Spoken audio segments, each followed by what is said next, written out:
So turning to History Corner, I'm keeping it a bit more modern than I usually do because I wanted to talk about someone we're both big fans of, Warren Ryan, and specifically his stint at Newcastle. So he took over from Mal Reilly for the start of the 99 season. And I remember even at the time it was kind of ridiculed and he was viewed as this like over-the-hill dinosaur. I was over the moon when I heard he was coming. Really? The Mal Reilly love affair was a bad start for him to begin with. But Newcastle people love Mal Reilly. He can walk in there now and they carry him on their shoulders to an outrageous extent. Yeah. Because after the grand final, they didn't do so well. So Watt comes in, age 57, and the way the media talked about him, it was like they were bringing Vic Hay to coach them.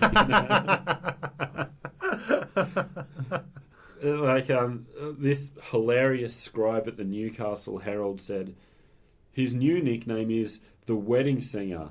The blockbuster movie of the same name is set in the 80s. Blockbuster. Which journal was that? It didn't have a byline. It was just Newcastle Herald stuff. Warren Ryan didn't do himself any favours. Early in the 2000 pre-season, Darren Albert had for the second year in a row, had an accident falling off his motorbike. And the article that I read went, Newcastle Knights coach Warren Ryan has christened his increasingly accident-prone winger Biggles. Biggles, of course, referring to the series of books first published in 1932. Let's not forget that he got sacked from ABC for quoting a scene from Gone with the Wind. a real classicist. But before we move on to the Warren Ryan at Newcastle era itself, one thing that struck me was how, in some ways, it's a very different scenario to how it is now. So Warren Ryan was 57 and was viewed as a dinosaur. Wayne Bennett's 67, Bellamy's 57, Neil Henry and Hasler are both 56. How is Bellamy 57? He looks great. Yeah. He looks younger than Martin and Navratilova, which he looks exactly like. But so that's changed because, with the exception of Bennett, no one really views those guys as really old school or of the past. But I think the bigger thing, and the thing that hasn't changed, is so Warren Ryan last coached in '94. That was his last year at West. So 5 years out of the game. I think that had more of a thing than the actual age. Like, the game just passes you by so quickly. Absolutely. Like, if someone tried to highlight Tim Sheens or Brian Smith now, just that few years out of the game. Absolutely. Phil Economides. Poor bloke. One of the legendary performances. Yeah. We've talked about it many times personally. The top 8 finish with the Gold Coast Chargers. Christ. Yeah. Genius performance. What did he do after that? Did he go to England? I don't know. I'd like to look into that. If anyone knows Phil, hit us up on the Facebook or Twitter. Yeah. I'd like to hear that. So 99, Warren Ryan takes over at Newcastle, and on top of the age thing, there was a lot of worry that Ryan was going to put the shackles on the Johns boys. The amount of times I heard the phrase "put the shackles on" in that year, I've never forgotten it. Yeah. And regular listeners to this show will know where we're heading with this, but here's one quote from the time. Steve Mortimer led the Entertainers, as Canterbury were known. They were the crowd favourites. Ryan took over. All of a sudden, there were shackles. There were shackles on Mortimer, and the razzle dazzle was gone. Because of course, what came in then? The dogs of war.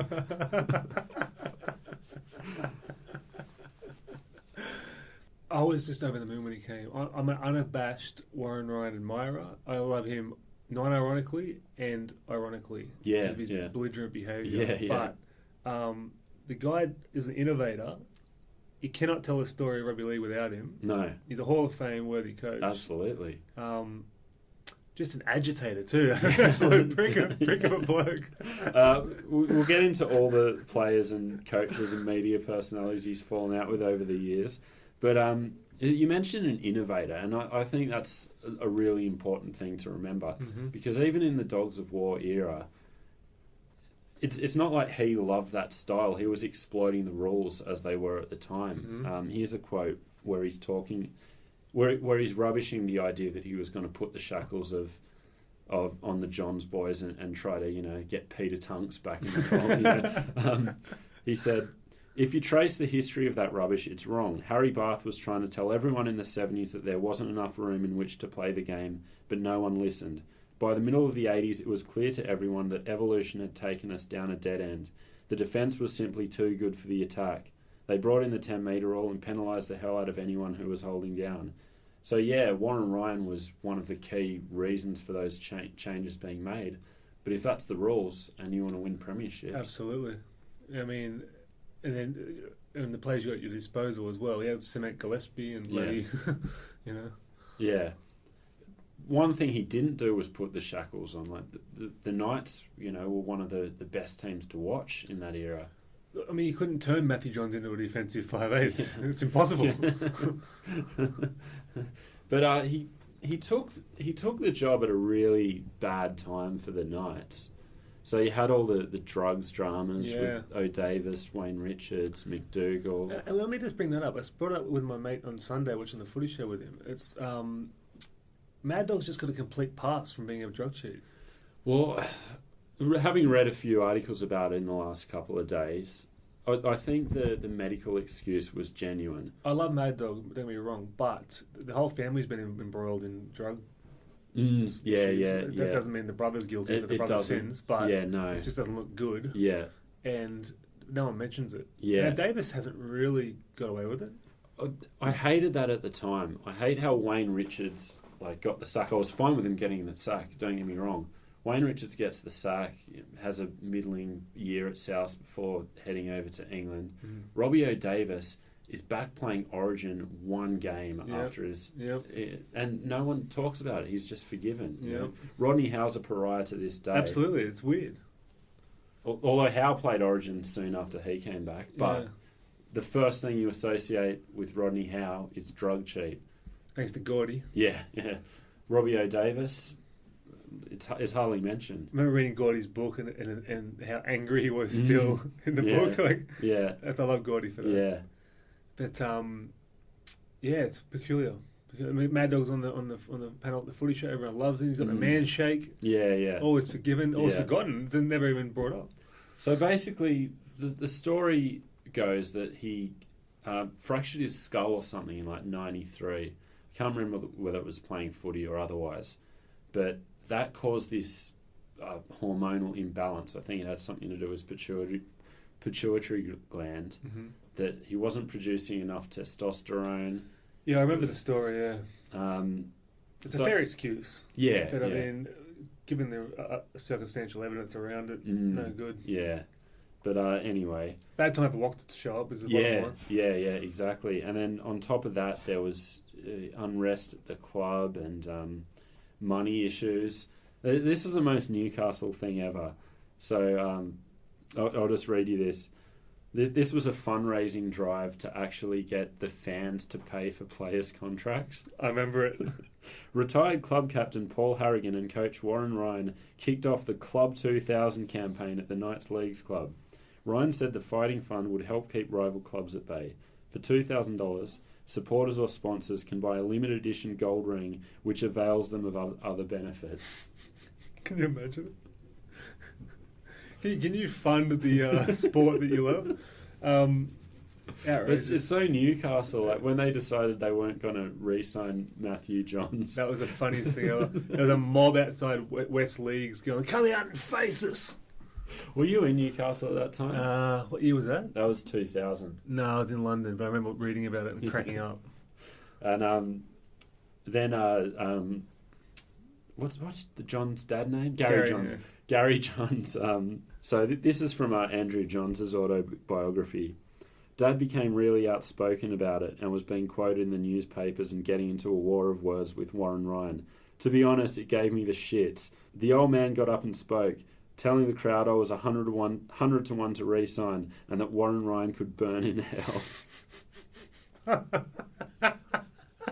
That's very Newcastle. And let's look at the scoreboard. Warren Ryan gets rid of Matty in 2000. Yeah. When did they win the comp? Yeah. 2001. Exactly. And, okay, so they're knocked out first week of the finals in 99.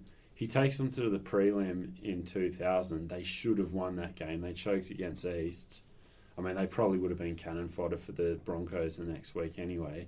But on field, like, it was a successful era. Absolutely. And some terrible recruitment. So you have to apportion some blame to Warren Ryan for that. Brought in Steve Walters, who lasted about 5 games. That was a disaster, yeah. It was a disaster, but apparently he was basically on match payments. So, yeah. But having a legend around can help, as you know. Yeah. Just to help the young blokes and stuff. Yeah. So maybe he was doing that, who knows. Yeah. But Ben Kennedy aside, they brought in a succession of pretty terrible players. Matt Parsons was all right, I guess. Yeah, he did well. Yeah.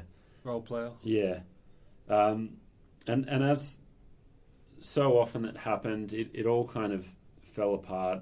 Warren Ryan lost the room, which didn't help when basically his first role when he got to Newcastle was to tell the players that they only won half a comp.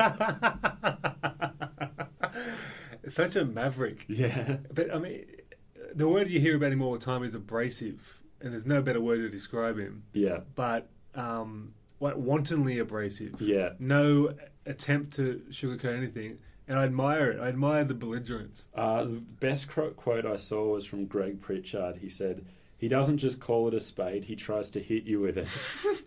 Well, Phil Rothfield, I used to write into his blog and ask questions when he had the Telegraph blog when he first had the question time sort of thing. And he told me, I said, "What do you think of Wok?" And he goes, "When I was a cadet journalist, I was waiting for a story for him, and I said, 'Hello, Mr. Ryan.' And he knocked my book out of my hand and walked away." Something like that. It's fucking outrageous. I love this story. So he placed a media ban on Ray Hadley in 2UE, but Ray Hadley, in typical Ray Hadley style, was trying to say that, no, it was he who banned Warren Ryan. Imagine those two together in a room. Fucking hell. But that leads us to the biggest story of this era. So he had a fight with Roy Masters. And apparently when Roy Masters was coaching West in the late 70s, that was Warren Ryan's first Sydney gig. He was coaching the under-23s or something like that, and they nearly came to blows on multiple occasions in that era. So it's just this like 20-year-long slanging match. Just the ability to come to blows at will. Yeah. And yeah, so it all culminated at the grandstand in Parramatta Oval. I'll read you. I'll read you Roy Masters' version first. Then I'll read you Warren Ryan's. So Masters said, "I was king hit on the side of the head by Ryan while he was standing above me on the steel steps at the back of the Western grandstand of Parramatta Oval." Love the detail. Ryan was aggrieved at an article I wrote 5 years ago during Ryan's last year at West. Very aggrieved. And Ryan's version was, "I started telling him pretty frankly what I thought of some of his journalistic efforts, and I don't think that was exactly music to his ears. I pushed him out of the way and those ridiculous glasses that he wears on the point of his nose fell off." My favourite thing is, so Paul McGough, who's like been a foreign correspondent for the Herald for 15 years or so, it's got to be the same Paul McGough, but I saw he wrote an article in defence of Roy Masters, who was his, stablemate at Fairfax. So this is the semi-neutral, although biased in Masters' favours version.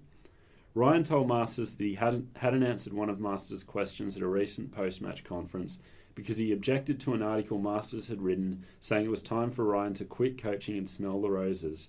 As Masters was pointing out that the offending article had been written 5 years ago, Ryan punched him on the side of the face, knocking off Ryan's glasses.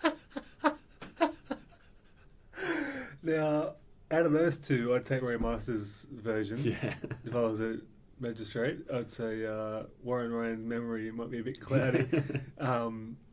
But first of all, I love Ray Masters' journalism. The fact that he's a rugby league coach from the Fibro Silvertails era, and he's so eloquent, and so such integrity, and stands by his beliefs and stuff. I definitely take his version. Definitely, King hitting people. It's a fucking outrage. And he's still up to it these days. He got arrested last year for assault because he got in a fight with someone about Donald Trump. No, not someone, an elderly senior citizen, which he himself is as well. And so it was a really combative couple of years for Warren Ryan and the Sydney press, or any press really. He banned Newcastle Herald journalists. He banned 2UA, and he walked out of a press conference one time and he said, "I told you I wasn't going to take any further part in a pantomime." Just the character. We don't have these guys anymore. No. And I loved him as a commentator too. Me too. He was blunt and he was so blunt. He didn't sit on the fence. I remember one time, I can't remember which club Willie Mason was at this point, but whoever he was playing for was on an attacking raid, and Willie Mason's fucked up, as is his wont. And Warren Ryan said something to the effect of, They had all the space, and big dumb Willie dropped it. I think he might have a few racial issues dealing with internally as well. Well, yeah, I mean, that's what undid him. I did like his sticking to his guns to the end, his refusal to apologise for that. He goes, well, it would be insincere, so I'd rather just retire. Yeah, I mean... just total personal code. Yeah, whatever you want to say about, the incident himself, there's something you got to respect about just saying, no, it would be a hollow apology, so I'm not going to do it. See you later. It's very Mossop Way-esque. Isn't it? That's what it reminds me of a lot. Yeah. It's my way or the highway guy. But so one article I read gave a list of some of his falling outs over the years. So Tommy Raudonikis at Wests, Steve Mortimer, Jason Taylor, Roy Masters, Peter Frelengos, Paul Langmack, Wayne Pearce, Matthew Johns, Tony Butterfield. That was Butts, did he? Yeah. So Johns and Butterfield organised a players-only dinner, which is another great rugby league thing to do when you're not happy with your coach. And they were demanding he treated them better. It's just amazing he got the results he did with the personality that he possesses. Yeah. The abrasiveness must have worked in some ways, but it's not going to last long. Yeah, I mean, he took Newtown to the grand final in 81. Amazing. With Tommy Raudonikis and Phil Gould, a couple of good players, but basically, But let's not forget that Gould was the coach he was because of Warren. Yeah. I was reading on his Wikipedia earlier how he was a Commonwealth Games shot putter. Yeah. And he attributes his attention to detail and coaching to his Czech shot put coach. And think about how many coaches played under Ryan. Yeah. It's an endless list. Almost like the coaches that come out of Canberra. It's just a production line. Yeah. He must have been great. Yeah.